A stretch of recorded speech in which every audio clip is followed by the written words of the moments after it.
Բարև ձեզ, Ստեփան Գրիգորյան YouTube-յան ալիքի մասնակիցները։ Ողջունում եմ ձեզ բոլորիդ։ Այսօր հոկտեմբերի 13-ն է։ Մենք շարունակում ենք մեր աշխատանքը։ Պետք է ասել, որ այսօր մոտավորապես ժամը 9-ին առավոտ Երևանի ժամանակով սկսվեց Գազայում լուրջ process։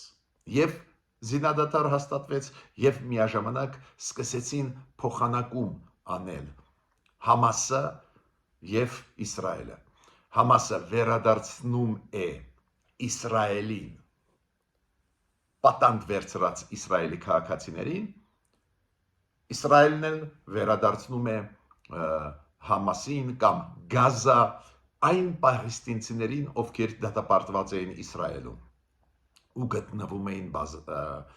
բանտերում։ Մեծ լուրջ process է, դրա մասին այսօր անպայման պետք է խոսենք, այս իրադարձությունները մեծ ազդեցություն կտան նաև մեր վրա, մեր տարածաշրջանի վրա, ու ստեղ պետք է ասեմ, որ միաժամանակ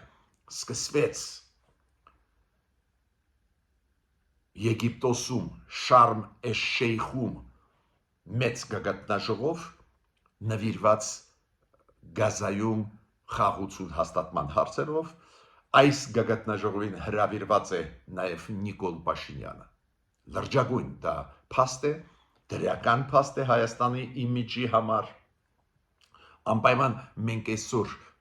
միգուցե նույնիսկ այսօր կարող անդրադառնանք այս գագաթնաժողովի ելույթների մասին, նաև այդ թվում Նիկոլ Փաշինյանի ելույթին, այս գագաթնաժողովին, որը նվիրված է խաղաղությանը Գազայում։ Իրան Նիկոլ Փաշինյանին հրավիրեցին Եգիպտոսի նախագահան եւ Միացյալ Նահանգների նախագահ Դոնալդ Տրամպը։ Եգիպտոսը եւ Միացյալ Նահանգները, դուք գիտեք, մեծ դեր խաղացին, որ այս պայմանավորվածությունները, այս զինադադարի կնքումը հաստատվի Իսրայելի եւ Համասի միջև։ Մեծ process է գնում։ Նաեւ մենք այսօր կխոսենք այլ հարցերից ձեզ հետ, օրինակ ես այսօր անպայման ուզում եմ ձեզ հետ խոսել այն իրավիճակի, որը ստեղծվեց Փարաքար համայնքում, Մերձավան գյուղում։ Ես հիշում եք խոստում ձեզ տվեցի առանձին դեպքերում ներքին քաղաքականության իրավիճակին անդրադառնալ։ Շատ զարմանալի այնտեղ process-ներ են, ուզում եմ ձեզ հետ կիսվել իմ մտավախություններով։ Ու պարզ է այսօր նաև ես ուզում եմ խոսել ինչի մասին։ Մենք տեսնում ենք, որ առանձին դեպքերում Ադրբեջանի այդպես կոչված հասարակական կազմակերպությունները դե այնտեղ անկախ փորձագետ չկա, անկախ հասարակական կազմակերպություն չկա, դա նշանակում է իշխանությունը նորից փորձում են տարածել միջազգային հարթակներում իրենց նարատիվները կապված Հայաստանի հետ, կապված այդպես կոչված Արևմտյան Ադրբեջանի հետ։ Այդ process-ներին նաև պետք է ուշադիր հետևենք, քանի որ դա արձագանքվում է նաև միջազգային հանրության մոտ ու այդ օրինակները կբերեմ,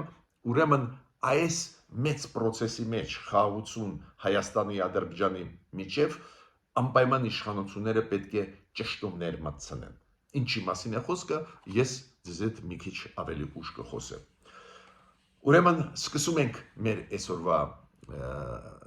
քննարկումը, զրույցը Ստեփան Գրիգորյան YouTube-յան ալիքի շրջանակներում, խնդրում եմ բաժանորդագրվել, կիսվել, լայքել, անչափ կարևոր է դա, որ մեր ճշմարտությունը, մեր ինֆորմացիան էֆեկտիվ տարածվի։ Շատ հետաքրքիր բան ասեց Կանադայի վարչապետը։ Դուք գիտեք, Կանադան շատ ջերմ ու փայլուն հարաբերություններ ունի Հայաստանի հետ, եւ նախորդ վարչապետը եւ այսօրվա վարչապետը նոր Մարկ Կարնին իրոք Հայաստանի նկատմամբ մեծ հարգանքով են։ Ու Մարկ Կարնին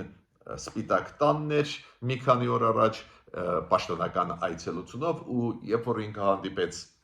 Դոնալդ Տրամպի հետ, ինքը նշեց Դոնալդ Տրամպի մեծ դերը մի քանի հարցերում, նաև այդում Հնդկաստան-Պակիստան հարցում, նաև այդում Հայաստան-Ադրբեջան հարցում, որ Դոնալդ Թրամփը դրական դեր խաղաց, որ դեպի խաղաղություն ու գնա այս process-ները, հարաբերությունները այդ պետությունների միջև, ինչ եմ ուզում ասել, մեր բարեկամները միշտ նշում են դրականը կապված Հայաստանի հետ, չեն մոռանում Հայաստանը, քանի որ Կանադայի վարչապետը հիշեցրեց մեծ դերը Դոնալդ Թրամփի հենց Հայաստան-Ադրբեջան խաղաղության process-ի ընթացքում, դրանով ուշադրությունը Թրամփի մեր տարածաշրջանի վրա, Հայաստանի վրա շեշտը դնելով, ուժեղացնելով։ Գիտեք, դիվանագիտությունում կա մշակույթ, ավանդույթներ ու ավանդույթներից մեկը կամաց-կամաց Հայաստանը որդեգրում է։ Ինչի մասին է խոսքը։ Գիտեք, որ միջնորդները Համասի եւ Իսրայելի միջև պարզ է մեծ դեր է ստեղ խաղացել։ Միացյալ Նահանգները ու ես կարծում եմ Դոնալդ Թրամփի դերը որոշիչ էր այս խաղաղության process-ի, որը գնում է Համասի եւ Իսրայելի միջև,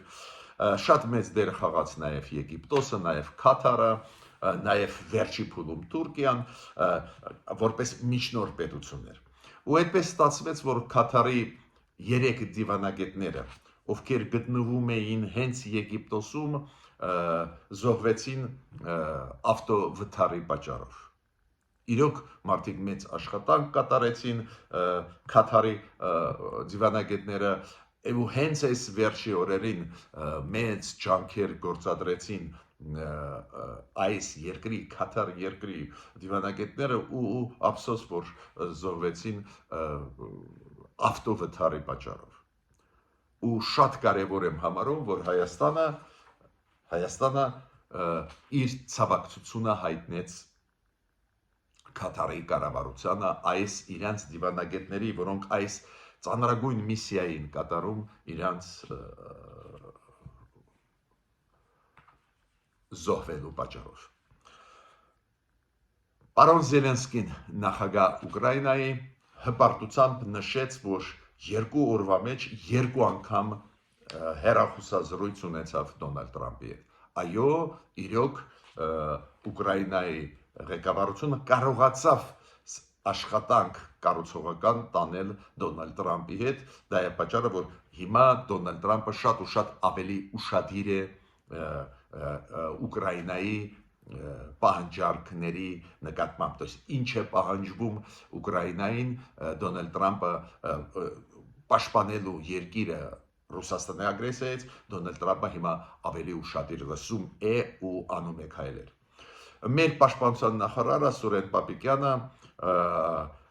աշխատանքային այցով մեկնեց Միացյալ Նահանգներ։ Դուք գիտեք, ես միշտ ողջունում եմ ցանկացած կոնտակտ, ակտիվ համագործակցության մեջ Հայաստանի, Միացյալ Նահանգների հետ, Հայաստանի Եվրոմիության հետ, այնտեղ վտանգներ չկան, այնտեղ համագործակցությունը կբերի Հայաստանի սուվերենության ուժեղացման։ Ուրեմն ողջունում եմ, որ պաշտպանության նախարարը Սուրեն Պապիկյանը գտնվում է հիմա Միացյալ Նահանգներում։ Հիմա գազային անդրադառնում եմ այսօրվա գլխավոր թեմաներից մեկին։ Ուրեմն այսօր առավոտվանից սկսվեց փոխանակման process։ Համասը սկսեց վերադարձնել պատանդ վերցրած իսրայելցիներին։ 20 հոգի բարեբախտաբար սաղ են, ողջ են ու այդ process-ը սկսվեց առավոտվանից։ Շատ դրական է դա, քանի որ ամբողջ խաղաղության այդ process-ը, որը բարդում էր ուղղակիորեն բարի բուն իմաստով Դոնալդ Թրամփը վերջի ժամանակներս այդ process-ը կձախողվեր, եթե այդ փոխանակումը չլիներ, բայց սկսվեց այդ փոխանակումը, Իսրայելը իր կողմից 1500 պաղեստինցի գազայի պաղեստինցիներին վերադարձնում է ու մոտավորապես 350-ի կարգի պաղեստինցիներ, ովքեր Իսրայելի բանտերում էին այլ հանցագործությունների հետևանքով, իրանք էլ վերադարձվում են Գազա Համասին։ Այդ process-ը առավոտվանից սկսվեց, դա շատ կարևոր է։ Մյուս կողմից Դոնալդ Թրամփը ուզում էր անպայման նշել այդ իրադարձությունը, այդ խաղաղության process-ը Գազայի շուրջ, որը հիմա գնում է, դա է պատճառը, որ Դոնալդ Տրամպը Եգիպտոսի նախագահի հետ միասին նախաձեռնեցին, որ այսօր սկսվի ու սկսվեց դա գագաթնաժողով այն երկրների, որոնք ուղղակիորեն ներգրավված էին այս process-ի մեջ Իսրայել Համաս երկրներ, ովքեր փորձում էին օգտակար լինեին, որ խաղաղություն հաստատվի, ուրեմն Դոնալդ Տրամպը հրավիրեց Գերմանիայի, Ֆրանսիայի, Մեծ Բրիտանիայի, Իտալիայի ղեկավարներին այդ գագաթնաժողովին, որը այսօր անցնում է Շարմ ալ-Շեյխում Եգիպտոսում, ինքը հրավիրեց նաև Քաթարի ղեկավարությանը, Արաբական Էմիրատների, Հորդանանի, Թուրքիայի, Սաուդյան Արաբիայի, Պակիստանի եւ Ինդոնեզիայի այս կամ այն կերպով թվարկված իմ կողմից պետությունները կապ ունեին այդ process-ի հետ։ Հիշում եք մի պահ բանակցություններում կամ միջնորդության դերում էին Ֆրանսիան, Սաուդյան Արաբիան։ Վերջի ժամանակ մեծ դեր խաղացին Քաթարը, Էմիրատները, Թուրքիան, Սաուդյան Արաբիան եւ Պարզե Միացյալ Նահանգները Դոնալդ Տրամպը։ Դա է պատճառը, որ առաջի ցանկը էս էր, բայց հետո Դոնալդ Տրամպը որոշեց ընդլայնել ցանկը ղեկավարների տարբեր պետությունների, ում ինքը հրավիրում է այս գագաթնաժողովին այսօրվա, դրա մեջ մտան եւ Հայաստանը, եւ Ադրբեջանը, եւ Իսպանիան, Ճապոնիան, Հունգարիան, Հնդկաստանը, Հունաստանը, Կիպրոսը, Բահրեյնը, Կուվեյտը, Կանադան եւ Սալվադորը։ Իրոք մեծ պատիվ է Հայաստանի համար, Հայաստանի ղեկավարության համար, որ այս Գազայի հետ կապված խաղաղության process-ի գագաթնաժողովին մենք հրավիրվեցինք։ Անպայման կամ այսօր երեկոյան, կամ վաղը ես կանդրադառնամ Նիկոլ Փաշինյանի ելույթին այս նիստում։ Ես համոզված եմ, որ կարճ, բայց հնարավորություն կունենան բոլոր լիդերները, մոտավորապես 20 երկրների, ում Դոնալդ Տրամպը հրավիրեց Եգիպտոս, իրանք հնարավորություն կունենան ելույթներ ունենալ, պարզ է այլ ելույթների մասին էլ մենք կխոսենք, շատ կարևոր է իմ կարծիքով դրական որոշում է, որ Իսրայելը այս գագաթնաժողովի աշխատանքին չի մասնակցի, շատ կարևոր է, որ Իրանը հրաժարվեց, կարծես թե Իրանին էլ կա ինֆորմացիա, որ հրավիրեցին, բայց Իրանը հրաժարվեց մասնակցել, այսօր առավոտվանից Դոնալդ Տրամպը ելույթ ունեցավ նաև Կնեսետում, Իսրայելի պարլամենտում, նյուանսների մասին ավելի ուշ մենք կխոսենք, շատ կարևոր process է գնում եւ այս process-ում երաշխավորները այս խաղաղության ովքեր են Միացյալ Նահանգները, Եգիպտոսը, Քաթարը եւ Թուրքիան։ Ավելին ձեզ ասեմ, Քաթարը եւ Թուրքիան հիմա որոշումներ են իրենց առաջերտին Թուրքիայի պարլամենտը հիմա որոշումը ընդունում, որ Գազա ուղարկվեն Թուրքիայի կողմից խաղաղապահներ կամ զորքեր, Միացյալ Նահանգների զորքերը գալիս են Իսրայել,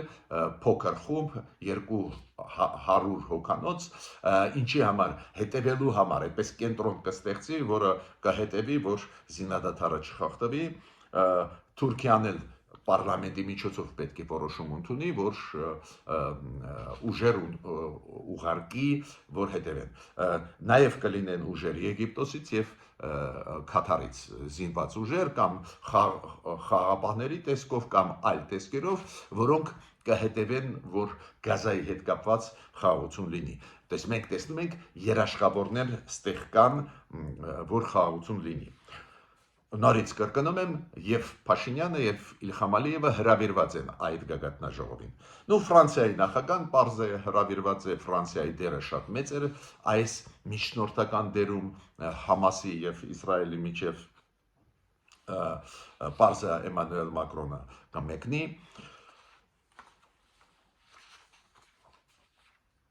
Համասը միջև սկիզբը այդ փոխանակման գերի վերցրած մարդկանց, պաղեստինցիների դիմաց, Համասը հայտարարեց, որ իրոք 20 հոգի Իսրայելի քաղաքացի սաղեն ու նորից կրկնում եմ այսօր առավոտվանից սկսեցին վերադարձնել Համասի խմբավորումը, սկսեց վերադարձնել այդ իսրայելցիներին Իսրայել։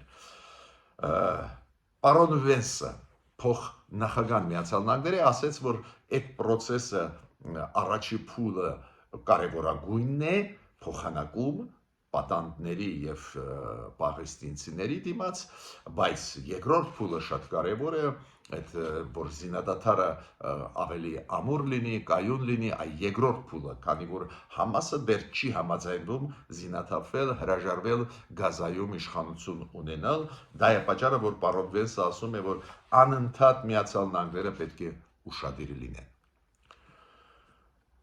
Կարևորագույն զարգացումներ են, միայն կարելի է դա ողջունել, հույս ունենանք, որ չի խափանվի այդ process-ը ինչ-ինչ պատճառներով։ Դեռ առավոտվանից սկսվեց այդ process-ը շատ դրական, հույսով ենք, որ նաև շատ դրական կանցնի։ Ի վերջո մենք այսօր կամփոփենք այն գագաթնաժողովը, որը սկսվեց Եգիպտոսում խաղաղության հետ կապված Գազայում։ Հիմա մյուս հարցը, որի մասին ես ուզում եմ ասել, անչափ կարևոր հարց է։ Նորից մենք տեսնում ենք, որ առանձին պաշտոնյաները Ադրբեջանի, առանձին հասարակական կազմակերպությունները, իրանք չունեն անկախ հասարակական կազմակերպություն, սա գոնգոներ են, գոնգո գիտեք ինչ են ասում, քանի որ իրանք government-ի հետ կապ ունեն, կառավարության հետ կապ ունեն, պարզը բոլորը գտնվում են Ալիևի տակ, ուրեմն երբ որ հասարակական գործիչը կամ փորձագետը Ադրբեջանից ինչ-որ բան ասում է, իմացեք, որ դա ասում է Ալիևը։ Դա Հայաստան չի, որտեղ որ լիքը անկախ մարդիկ կան, ով ինչ ուզում ասում է, ու ԵՀԿ-ի շրջանակներում, դուք գիտեք, ԵՀԿ-ի շրջանակներում նաև մարդու իրավունքների հարցերը քննարկվում են, այդ նիստերը լինում են կամ Վենայում, կամ Լեհաստանում, քանի որ գլխավոր կենտրոնը Վարշավայում, ես էլ պարբերաբար մասնակցում եմ այդ քննարկումների, հենց ԵՀԿ-ի շրջանակներում մարդու իրավունքների վիճակը տարբեր երկրներում եւ այլ եւ այլ։ Ու հիմա գնում է նիստ, որի ընթացքում հրավիրում են տարբեր երկրներից փորձագետներին, հասարակական գործիչներին, որոնք շոշափում են օրինակ մարդու իրավունքների վիճակը տարբեր երկրներում կամ ինչ որ խնդիրներ կապված խաղաղության հետ կամ կոնֆլիկտների հետ ու նորից Ադրբեջանի ներկայացուցիչը սկսեց ինչ որ արևմտյան Ադրբեջանի թեզեր տանել առաջ, փորձեց նույնիսկ մեղրին վերագրել Ադրբեջանին, գիտեք ես ամեն ինչ լսել եմ, Ադրբեջանի ախորժակները մեծ են, բայց կյանքում չեմ լսել, որ մեղրին ինչ որ հարցականի տակ է, իրոք շատ մտահոգիչ է դա։ Մենք տեսնում ենք, որ նույնիսկ առաջի դեմքերը Ադրբեջանի պարբերաբար վերադառնում են այդ թեզին, այդպես կոչված Զանգեզուրի միջանցք, տարբեր կալիբրի падգամավորներ Ադրբեջանի խոսում են արևմտյան Ադրբեջանի թեզերի մասին, նկարտումներ մեր տարածքի վրա ակնհայտ երևացող են, ու ինչ եմ ես առաջարկում մեր կառավարության։ Իրոք գնալ դեպի խաղաղություն ճիշտ ճանապարհ է։ Ստեղ նույնիսկ ես տեղ չեմ տեսնում վիճելու, քննարկելու։